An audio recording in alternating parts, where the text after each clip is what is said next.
手把手祷告手，有人在对你微笑，这座梦工厂在对你微笑，在呼召你，来吧来吧，我们一起来完成一个梦想。要完成梦想之前，恐怕要先知道我们的梦想，属于我们量身定做的梦想是什么呢？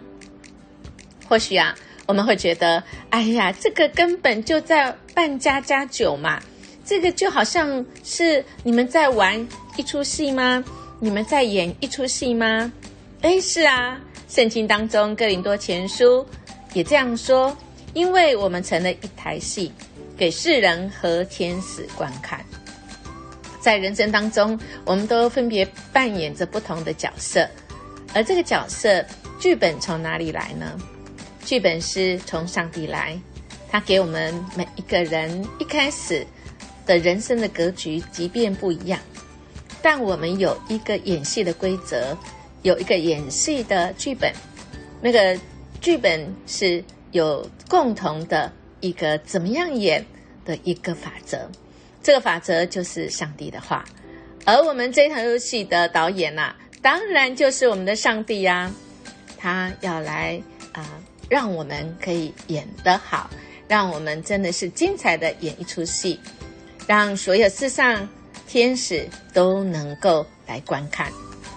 我们有时候真的演得好，有时候真的懒得演，有的时候演不下去，因为太苦了。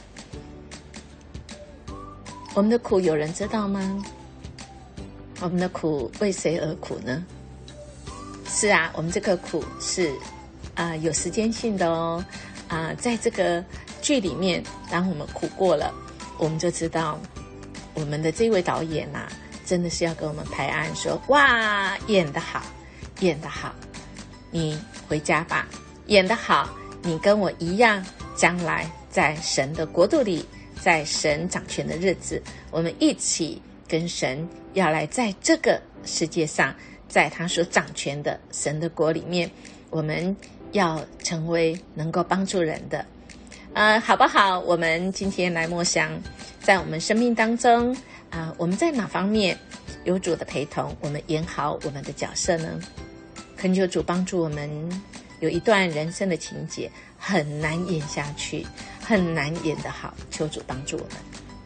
我们家庭也一样哦，神把我们放在一起，成为一家人，我们就成为一台戏，